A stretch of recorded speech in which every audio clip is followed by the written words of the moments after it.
Oke guys, welcome back to Daily Charting with Toshi, di mana kita akan daily chart your favorite cryptocurrencies. Oke, dalam 24 jam terakhir, cryptocurrency market meningkat dengan tipis sebesar 0,3% saja, dengan total market cap mencapai di 1,15 triliun US dollars. Kita bisa lihat untuk Bitcoin, dia kembali di atas 24.000, ya tipis sebenarnya. Dan itu merupakan peningkatan juga ekstrim tipis, sebesar 0,03% saja dalam 24 jam terakhir. Tapi sepertinya para sellers kemarin yang coba dorong ke 235 belum berhasil sepertinya ya. Kita coba lihat nanti detail di belakang. Untuk Ethereum, dia meningkat lebih besar, sebesar kurang lebih ya setengah persenan lebih. Lalu untuk BNB dia meningkat sebesar 0,24%, Cardano meningkat kurang lebih nyaris 2%. Untuk XRP dia meningkat 3,96%. Lalu untuk Solana naik kurang lebih 1%. Dan Dogecoin masih naik sebesar kurang lebih 8,37% dalam 24 jam terakhir.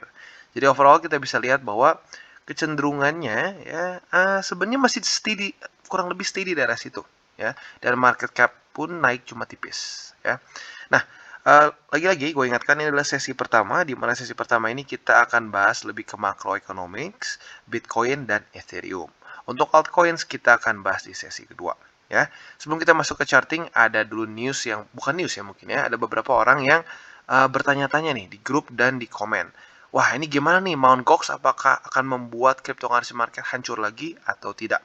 Nah, tentunya ini menjadi satu concern yang cukup valid. Ya, kita tahu bahwa sebelumnya terjadi sell off yang cukup besar juga oleh Luna di kapan ya? Gue lupa berapa bulan lalu lah intinya ya. Nah, di mana di situ kita tahu roughly sekitar 80 BTC itu dilikuidasi oleh Luna ya, karena lagi-lagi masa USD mereka. Jadi USD mereka itu di backup oleh BTC dan ternyata USD-nya hancur, akhirnya BTC dilikuidasi dan seterusnya. Plus ditambah ya mungkin kita baru tahu sekarang ya, ternyata di kuartal 2 kemarin si Elon Musk ya, lebih tepatnya Tesla juga menjual BTC mereka. Jadi technically yang membuat benar-benar drop itu bukan hanya Luna saja, tetapi ada juga Elon Musk dengan Tesla mereka.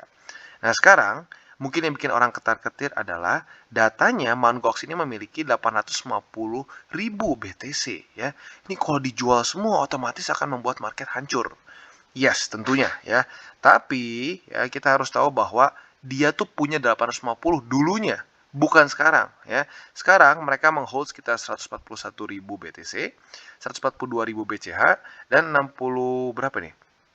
69 juta 69 miliar yen ya.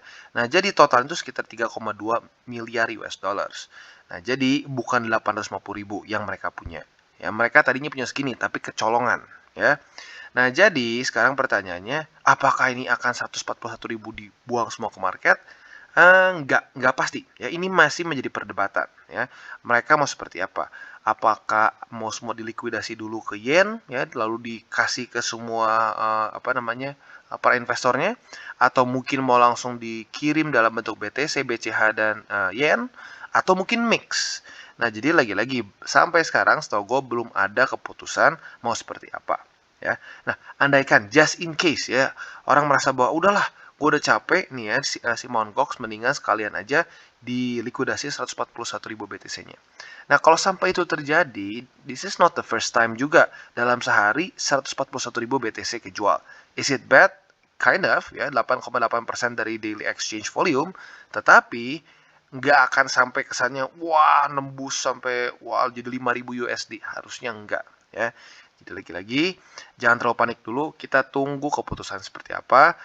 Dan bahkan masih ada kemungkinan juga mereka akan structured selling ya, jadi dijualnya tuh nggak sekali jebret ya, bisa aja supaya nggak ngerusak markets ya, dia menjualnya secara pelan-pelan, misalkan setiap bulan jadi kayak vesting schedule gitu kesannya ya, per bulan berapa persen, per bulan berapa persen ya. Jadi kurang lebih seperti itu untuk Mt. Gox ya, jadi jangan panik dulu, kita lihat dulu nanti keputusan akhir seperti apa. Nah, selanjutnya kita akan geser ke charting tentunya ya. Nah, kalau kita bisa lihat di sini ya, Bitcoin cenderung masih apa ya? Sayangnya belum kena MA20-nya ya. Padahal kemarin sudah cukup nyaris kena ya. Lowest position itu di 23.670. Sementara MA20 ada di 23.587. Jadi hanya kurang lebih $100 saja kurangnya ya. Tapi ya lagi-lagi kita bukan yang punya markets, jadi ya kita nggak bisa menentukan kapan kenanya. Tapi secara volume ya, ini ada satu yang harus kita lihat nih. volume sellers cenderung sedikit berkurang nih dari tanggal 15 ke tanggal 16 Agustus. Nah, jadi apakah mungkin ya Bitcoin di sini ada front running yang terjadi jadi nggak kena EMA 20? Ya, we'll never know. Ya, untuk detail buy limitnya kita akan bahas di belakang. Yang penting sekarang PR untuk short termnya adalah BTC masih bertahan di atas dari 20 dan bertahan di atas dari 23.400, which is good ya untuk short term. Nah, sekarang kita akan coba sedikit geser untuk long term. Nah, untuk long termnya lagi-lagi lu harusnya sudah hafal ya, karena kita sudah bahas berkali-kali. Yaitu yang harus dilakukan oleh Bitcoin adalah bertahan di atas dari MA200 weekly. Itu PR pertama. Dia sudah selama 3 minggu ini berhasil di atas dari MA200 weekly. That's good. Nah, PR kedua yang sudah kita bahas adalah menembus 25.300. Di mana adalah struktur yang terjadi ya, struktur ya tadinya harusnya support ya, weak yang terjadi karena Luna ya, plus juga oleh si Elon Musk juga dengan Tesla. Nah, ini masih menjadi resisten sepertinya ya. Dalam beberapa hari terakhir kita bisa lihat cenderung ketolak terus di daerah 25 ribuan. Ya, bahkan belum benar-benar menyentuh 25.300. Tertingginya itu 25.200-an ya. Tapi intinya apa? Intinya ini jelas menjadi satu resisten. Nah, ini ya PR lebih ke major atau lebih ke makronya kesannya untuk Bitcoin, yaitu weekly close di atas dari 25.300-an. Ya, sebenarnya masih ada lagi satu PR yaitu bull support band, tapi nanti kita bahas apabila sudah dia berhasil weekly close di atas dari 25.300, biar nggak pusing. Ya, jadi kurang lebih seperti itu untuk makro dari Bitcoin. Sekarang kita akan geser ke indeks dolar. Apa yang terjadi ya? Untuk indeks dolar ternyata kemarin sedikit terjadi pelemahan ya. Walaupun bentuknya nggak benar-benar bearish candle, lebih ke doji, tapi kita bisa lihat wick ke atasnya cukup tinggi. Artinya para buyers ya, atau inilah intinya demand dari untuk naiknya sedikit ke reject. Nah, kalau kita lihat di sini sepertinya karena ada satu struktur, ya, struktur yang baru-baru terbentuk di sekitar awal-awal Agustus. Ya, jadi mungkin ini bisa menjadi satu resisten bagi indeks dolar. Ya. Nah, buat lagi-lagi yang lu mungkin masih baru di DCWT dan bingung kenapa kita bahas indeks dolar, jadi indeks dolar ini memiliki korelasi yang negatif dengan Bitcoin dan risk on asset in general. Ya. Nah, di mana saat indeks dolar ini menguat, yang terjadi dengan risk on asset adalah dia melemah. Ya. Melemahnya kenapa? Ya karena si PR-nya kan dengan USD. Ya otomatis saat si demand dari USD meningkat, ini seperti jadi melemah. Ya. Lagi-lagi turunnya satu aset ya, yang pair-nya dengan USD, itu ada dua unsur yang bisa mempengaruhi. Yang pertama adalah demand dia sendiri, ya. Yang kedua adalah demand dari indeks dolar, gitu ya.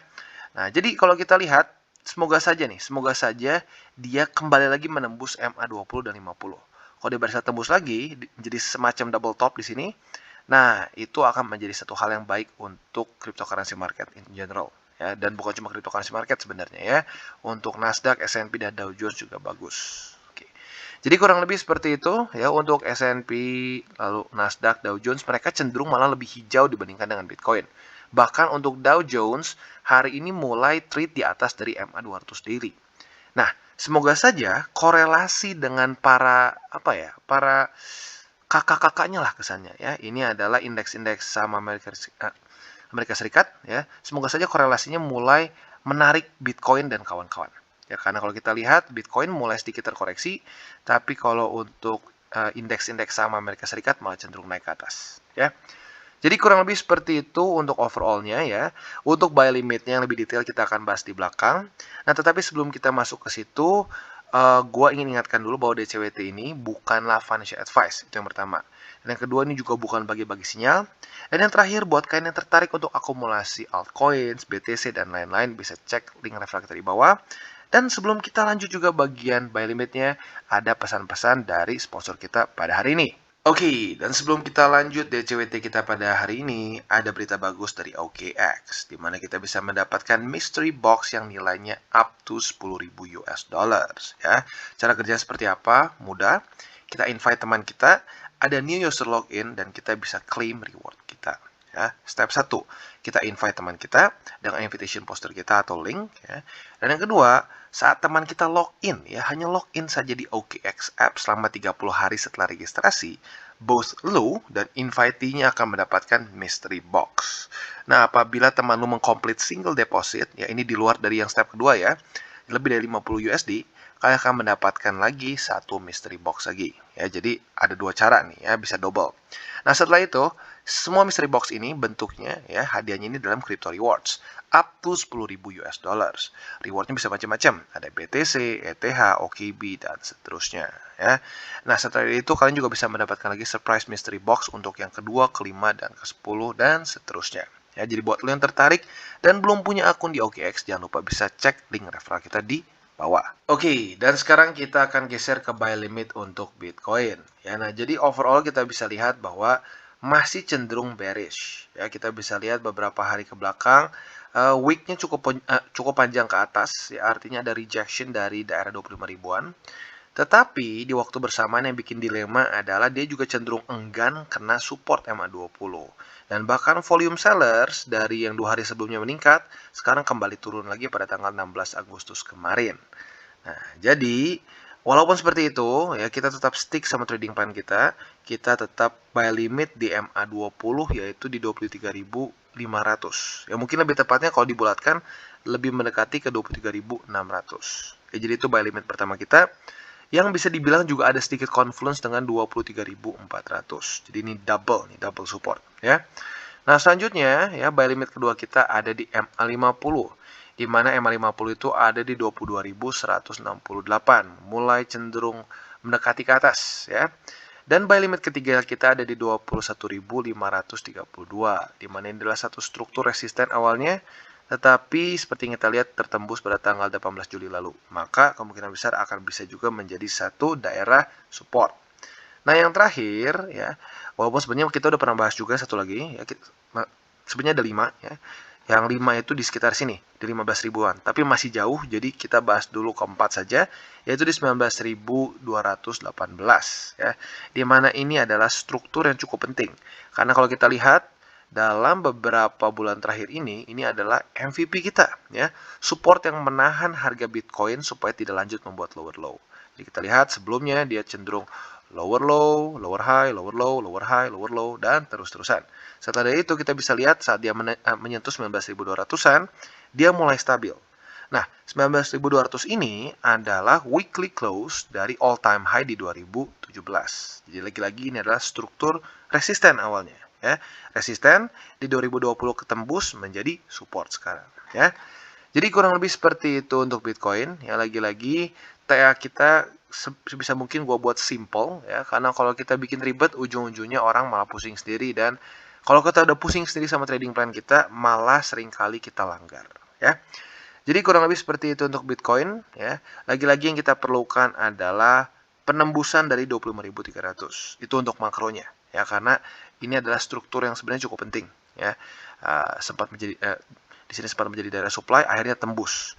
Nah, jadi kemungkinan besar ini bisa menjadi satu barrier yang cukup mengerikan. Karena ya kita lihat sendiri, sudah beberapa hari ini dia cenderung sulit untuk tembus. Oke, dan selanjutnya kita geser ke Ethereum.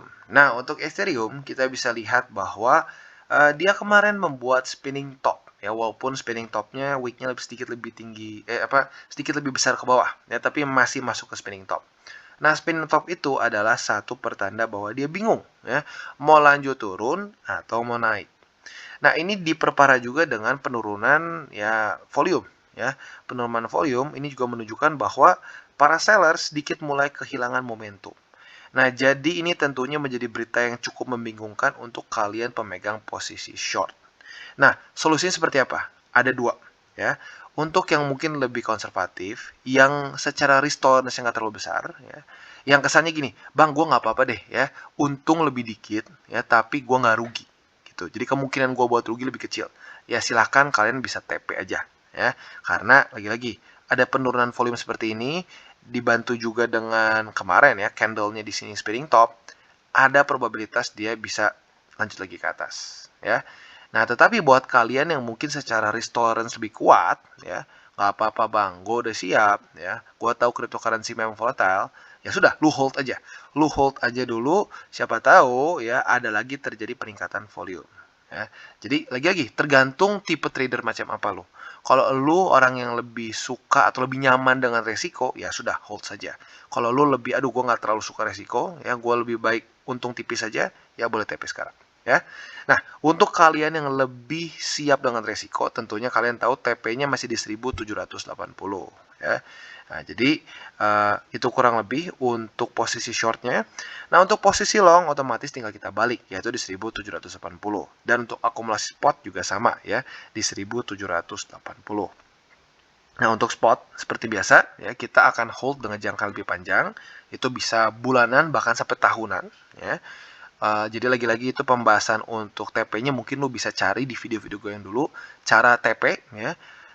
Kalau untuk posisi long ya, untuk posisi long TP-nya ya otomatis lebih short term. Lebih short term itu di daerah 1943 ya.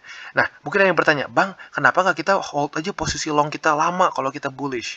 Sebenarnya bisa, ada yang melakukan itu juga. Tetapi kalian jangan lupa saat kalian memegang posisi futures itu ada biaya yang setiap harinya lu akumulasi. Berbeda dengan spot. Lu spot bayar sekali fee ya.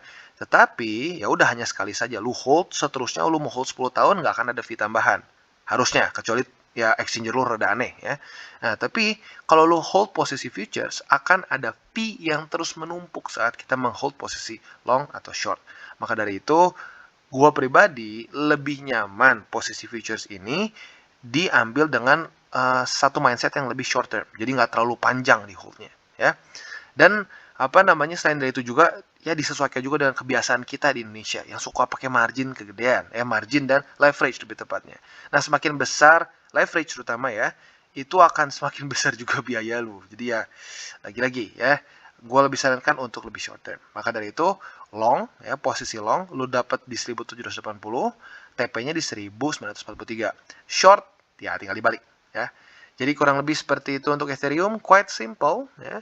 Lagi-lagi gue nggak mau bikin TA yang belibet, karena kalau belibet ujung-ujungnya orang nggak ngerti-ngerti dan malah ya dilanggar sendiri SOP-nya ya. Dan selanjutnya kalau kita ngomongin secara struktur ya, untuk Ethereum bisa dibilang cukup mirip ya. Ini Ethereum, ini BTC ya. Mungkin bisa dibilangnya BTC ini versi lebih nggak terlalu naiknya lah gitu. Ethereum lebih signifikan naiknya. Tapi secara struktur kita bisa lihat cukup mirip, ada terjadi sideways dulu di sini, BTC juga sama terjadi sideways dulu di sini, breakout, Ethereum juga breakout ya. Jadi overall cukup mirip dan masih cenderung bagus membuat higher high dan higher low ya. Jadi kurang lebih seperti itu untuk Ethereum dan BTC. Lagi-lagi buat kalian yang mencari altcoins, nanti kita akan buat di sesi kedua, yaitu biasanya akan upload sorean. Jadi itu untuk buy limitnya semua. Dan lagi-lagi gue ingatkan kalau ada yang nanya, "Bang, fundamentalnya apa sih yang kita perlukan?" Ya, yang bukan dari chart nih, ya, bukan dari chart. Apa yang kita perlukan? Yang kita perlukan adalah the Feds yang dovish, di mana mereka minimal tidak meningkatkan interest rate terlalu tinggi. Ya, untuk sekarang kemungkinan besar masih terus akan ditingkatkan karena inflasi masih tinggi. Walaupun kemarin turun, ya, kemarin 8,5. Tapi 8,5 masih terlalu tinggi. Seperti kalian tahu, the Feds ini ya, target mereka itu sekitar 2-3% inflasi per tahun. Otomatis masih over sekitar 5-6%-an. Jadi, selama inflasi masih tinggi, unemployment rate masih rendah, the Feds masih akan terus meningkatkan interest rate. Nah, jadi yang kita harapkan adalah apa? Yang kita harapkan adalah inflasi mulai turun dan unemployment rate semakin meningkat. Nah, kalau itu sudah meningkat, mau tidak mau the Feds akan mulai memicu lagi market ya, atau mulai kesannya menggenjot lagi market dengan cara ngeprint uang lagi. Oke guys, jadi itu adalah akhir dari segmen DCWT kita pada hari ini. Dan jangan lupa bagi kalian yang merasakan manfaat dari segmen ini, jangan lupa untuk share ke teman-teman kalian. Dan apabila lu pengen mensupport channel kita, ya TCI, jangan lupa untuk menggunakan link referral kita di bawah. Nggak wajib, ya, tetapi apabila lu menggunakan link referral kita di bawah, ada macam-macam, ya, dari Bybit, Huobi, Maxi, toko kripto, dan banyak lagi, ya. Ya, walaupun nggak wajib, tapi kalau menggunakan link referral kita, lu secara langsung membantu perkembangan dari TCI. Dan satu lagi, jangan lupa juga untuk join Telegram group kita, di mana kita bisa ngobrol-ngobrol santai mengenai dunia cryptocurrency secara dua arah. So, jangan lupa untuk like, subscribe, klik the bell icon, and see you on the next video.